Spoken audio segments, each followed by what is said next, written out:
네, 이렇게 헌법재판소가 한덕수 총리의 탄핵 소추안을 기각했습니다. 네, 8명 가운데 5명이 기각 의견을 밝혔지만 주요 쟁점에서는 엇갈린 입장도 보였는데요. 진기훈 사회부 법조팀 기자와 자세한 내용 알아보겠습니다. 네, 안녕하십니까? 어서 오시죠. 예. 탄핵 심판 선고 결과 기각이 나왔는데 어쨌든 재판관들 하나하나 보면 나올 수 있는 경우의 수가 다 나왔네요. 네, 그렇습니다. 예. 우선은 의견이 굉장히 좀 첨예하게 엇갈린 부분들이 많이 좀 노출이 되는 그런 선고였기도 합니다. 예. 우선 이제 다수 의견이 기각 의견이었기 때문에 그래서 이제 최종적인 헌법재판소의 그 한덕수 국무총리에 대한 탄핵 소추안에 대한 법정 의견은 기각으로 정리가 됐는데요. 정확히 얘기하면 5명의 재판관은 기각 의견을 냈고 이제 1명이 인용 의견 그리고 각하 의견이 2명 이렇게 나왔습니다.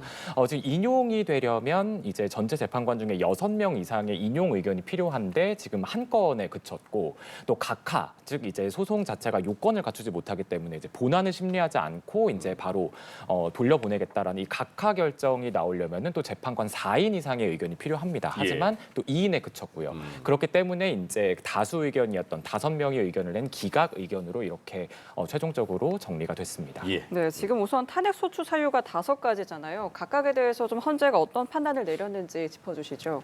네, 이제 이것도 기각, 인용, 각하와 더불어서 이 세부 쟁점들에 대해서도 사실은 같은 기각 의견을 냈다고 하더라도 세부 쟁점에 대해서는 좀 의견이 갈리는 부분도 있었습니다. 예. 우선 이제 한 총리에 대한 탄핵 소추 사유는 크게 5가지인데요. 우선 특검과 관련해서는 이제 이런 김건희 여사 특검법이나 최상병 특검법과 같은 이 특검법들에 대한 거부권 을 이제 제2요구권을 의결했다라고 하는 부분 그리고 이제 12.3 내란 상설 특검법 관련해서 이제 이 부분들에 대해서도 특별검사 후보자 의뢰를 하지 않는 등 이런 어떤 절차를 회피했다라는 부분 이렇게 특검과 관련해서는 2개의 부분이 있고요. 예. 이 외에 이제 헌법재판관 이제 국회가 이제 임명을 한 헌법재판관 후보자 3인에 대한 임명을 하지 않았다라고 하는 부분 그리고 이제 12.3 계엄 선포 당시에 윤석열 대통령의 이런 계엄 선포와 내란 행위에 이제 가담 동조하고 방조했다라고 하는 부분 그리고 마지막으로 한동훈 전 국민의힘 대표와 함께 이제 계엄 이후에 공동 국정 운영을 꾀했다 이 5가지 부분인데요. 예. 이 중에서 이제 인용 의견을 냈던 정계선 재판관과 또 이제 기각 의견을 냈던 5명의 재판관의 의견이 이제 합치가 됐던 부분은 이제 말하자면 합치가 됐던 부분은 윤석열 대통령의 비상계엄 행위, 그러니까 내란 행위에 공모했다라는 부분, 그리고 이제 한동훈 전 국민의힘 대표와 이제 공동 국정 운영을 하려 했다라는 부분, 그리고 이제 김건희 여사 특검법과 최상병 특검법의 거부권을 행사하도록 했다라는 요 3가지 쟁점에 대해서는 위헌과 법률 위반이 아니다라고 해서 이제 이것은 이제 파면 사유에 해당하지도 않고 위헌도 아니다 이렇게 이제 의견이 좀 맞아 떨어진 부분이 있었는데 이제 기각 의견에서 조금 갈렸던 부분이 예. 이제 김복형 재판관의 경우에는 이제 나머지 4명 이제 기각 의견을 냈던 문형배, 이미선 재판관 등의 그 4명의 의견과는 좀 달랐던 부분이 헌법재판관 3명, 후보자 3명을 임명하지 않았다. 이 부분에서 나머지 이제 기각 의견을 냈던 4명의 재판관은 이게 헌법 위반에는 해당을 하지만 이것이 이제 파면을 할 정도의 사유는 아니다라고 반면 예. 김복형 재판관의 경우에는 이거는 헌법과 법률 위반이라고도 볼 수가 없다 이렇게 판단을 내렸습니다. 예. 이렇게 좀 갈린 부분이 있었고요. 그리고 또 여기에 이제 정계선 재판관 경우에는 근데 인용 의견을 냈잖아요. 이 헌법재판관 후보자 3명을 임명하지 않은 건 파면 사유에 해당할 정도의 중대한 헌법 위반이다 이렇게 봤습니다. 이게 지금 이제 임명을 하지 않음으로써 헌법재판소의 기능을 마비시키려 했다 이제 이런 이유를 댔는데요. 예. 이제 이런 부분들이 있었고. 이 외에 이제 쟁점 이제 이런 어떤 탄핵 소추 사유는 아니었지만 이 사실 한덕수 총리의 탄핵 소추안 가결을 둘러싸고 의결 정족수 이제 국회에서 이제 탄핵 소추안이 통과될 때 의결 정족수가 좀 논란이 됐는데 이 부분에 대해서는 재판관이 6대2로 이제 2명의 이제 각하 의견을 냈던 예. 이 6대2 이 2명의 재판관만 이 의결 정족수에는 문제가 있다라고 이제 판단을 한 거고 나머지 이제 6명의 재판관은 의결 정족수 국회가 인용한 192명에 대한 의견 정족수는 문제가 없다 이렇게 판단을 내리면서 예. 세부적인 쟁점들에선 좀 의견이 갈리는 모습을 보였습니다. 예. 그래서 오늘 선고할 때 보니까 기각 5, 각하 2, 인용 1 중에 기각이 또 4대1로 갈리니까 네. 한 분 한 분마다 설명을 다 해주시더라고요. 네, 네. 예, 예. 그 이번 한 총리 탄핵 심판 선고 중에서 윤석열 대통령 탄핵 심판 내용과 조금 중복되는 내용이 있기 때문에 오늘 선고 결과 보면 윤 대통령 탄핵 심판 결과에 대한 가늠대가 될 수 있지 않을까 이런 얘기가 많았었는데 그렇게 됐나요, 오늘? 뭐 결론적으로 말씀드리면 그렇게 윤 대통령 선고에 대한 부분을 가늠해 볼 만한 내용이 나오지는 않은 걸로 평가되고 있습니다. 예. 지금 방금 말씀하신 그 쟁점이 이제 한덕수 총리 탄핵 사유 중에 윤석열 대통령의 내란 행위에 동조하거나 이걸 뭐 공모, 방조했다 이제 이 부분에 대한 부분이었잖아요. 예. 근데 이제 각하 의견을 낸 2명의 재판관 빼고 나머지 6명 재판관이 모두가 이 부분에 대해서는 일단 위헌과 법률 위반이 아니다라고 판단을 했고요.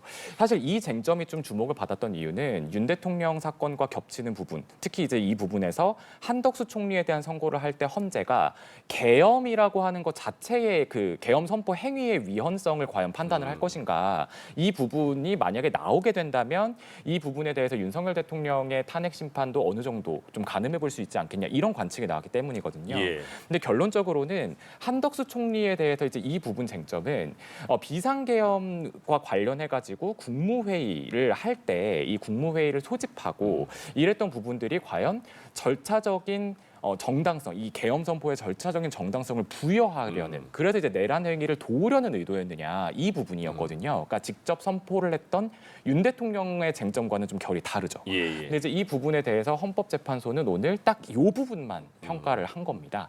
즉 이제 계엄 을 앞두고 이제 비상계엄과 관련한 국무회의를 소집했고 그리고 이제 국무회의 이제 계엄 선포가 된 이후에 국회에서 탄핵 그 이제 계엄 해제 요구 결의안이 가결된 이후에 예. 국무회의를 뭐 소집을 해서 뭐 이제 계엄 해제를 건의를 했느냐 안 했느냐 이 부분만 놓고 평가를 한 거거든요. 근데 이 부분에 대해서 결론적으로는 이제 국회 측, 그러니까는 이제 청구인 측의 의견처럼 이것이 이제 어떤 윤 대통령의 내란 행위에 대해서 절차적인 정당성을 부여해서 이 내란에 적극적으로 가담하기 위한 행위라고는 보기가 어렵다. 예. 게다가 또 한 총리도 좀 일관되게 주장을 해왔죠. 그쵸. 본인도 이제 이 회의 자리에 가서 계엄 선포가 되는 걸 알았고 이 계엄에 굉장히 반대했고 그렇기 때문에 뭐 동조를 하지 않았다라는 부분에 대해서는 본인도 이미 좀 충분히 소명을 한 바가 있습니다. 그렇기 때문에 이제 이런 부분에 대해서는 아무래도 윤 대통령의 사건은 윤 대통령 사건대로 별개로 좀 봐야 되는 그런 지점으로 남게 됐습니다. 예. 네.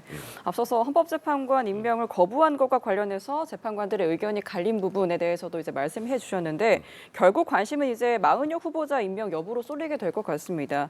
한 총리가 마 후보자를 임명해야 하는지, 임명을 하게 된다면 또 앞으로의 또 윤 대통령 사건은 또 어떤 영향을 미치게 될까요? 사실 이 부분 판단도 이와 비슷한 내용의 판단이 헌재 판단이 있었습니다. 예. 이제 그 우원식 국회의장이 지금 이제 권한대행이 아니지만 최산목 당시 권한대행을 상대로 제기했던 권한쟁의 심판에서 이제 이 부분에서 지금 마은혁 재판관을 임명하지 않은 것은 위헌이다라는 이제 전원일치 판결이 나온 적이 있었거든요.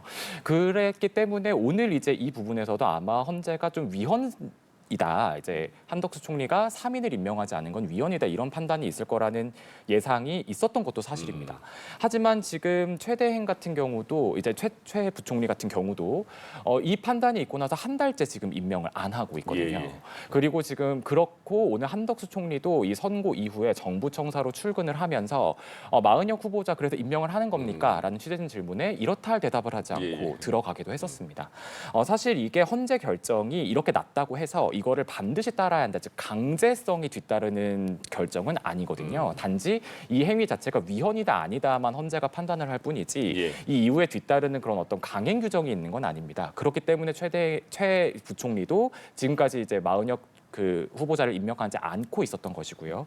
한 총리도 지금 이렇게 할 가능성이 일단은 좀 큰 것으로 이제 관측은 되고 있고요. 예. 그런 상황이고.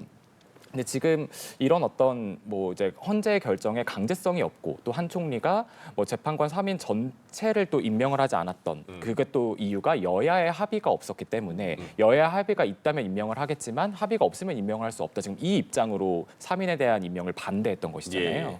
그랬기 때문에 지금 그 정치적인 상황도 아직까지는 해결이 되고 있는 모습은 보이지가 않고 있어서 아마 당장 마 후보자 임명에 나서지는 않을 거다 이런 관측이 나오고 있고요. 예. 근데 이제 만약 만약에 이제 마 후보자를 임명을 한다라고 했을 때 이게 지금 윤 대통령 사건에는 얼마나 영향을 미치게 될 것이냐 네. 이것도 이제 뭐 관심이 가는 부분이긴 하지만 결론적으로는 이제 크게 영향이 있지는 않을 것이다라는 게 이제 법조계의 중론이긴 합니다. 왜냐하면 탄핵 심판에서 이제 마 후보자가 영향이 있으려면 변론 기일이 진행되고 있는 와중에 이제 임명이 됐다 그러면 이제 변론 갱신 절차를 거쳐야 되는 게 법적으로 정해져 있지만 예. 지금의 요건은 선고만 넘겨놓고 있는 상황이잖아요. 그런 시점이면 새 재판관이 임명이 된다고 하더라도 그 새 재판관이 반드시 그 심리에 참여를 해야 되는 건 아니거든요.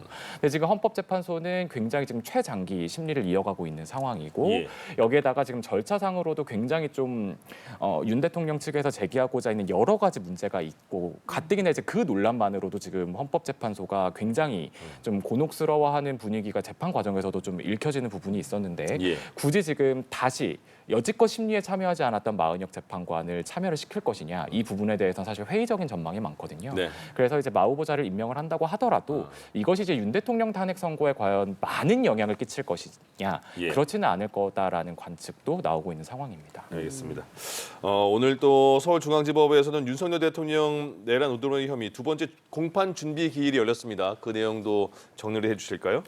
네, 지금 한덕수 총리에 대한 선고와 같은 시각에 이제 서울중앙지방법원에서는 윤석열 대통령의 내란 혐의 형사 재판 2차 공판 준비 기일이 열렸습니다. 예. 공판 준비 기일이라는 절차는 당사자 출석 의무가 없는 절차라서요. 지난 1차 때와는 달리 2차 공판 준비 기일 때 대통령 본인은 출석하지 않고 변호인들만 출석해서 50여 분 만에 이제 재판이 끝나게 됐습니다. 예. 그래서 이제 본격적인 공판 기일, 이제 첫 공판 기일도 4월 14일로 지정이 됐고요. 네. 이 4월 14일에 이제 말하자면 증인 이제 신문부터 이제 재판 절차가 진행이 되는 이렇게 좀 공판이 정리가 됐습니다. 그때부터는 이제 윤 대통령이 직접 출석을 해야 되는 거죠. 그렇죠. 이제 그때부터는 출석 의무가 발생하는 공판 기일이고 예. 이제 증인 신문이 이제 검찰 측에서는 38명을 일단은 주로 신문을 하겠다. 네. 그래서 4월 14일에는 이제 조태열 장관과 이제 최상목 지금 부총리가 이제 일단은 증인으로 신청이 되어 있는 상태입니다. 예. 네.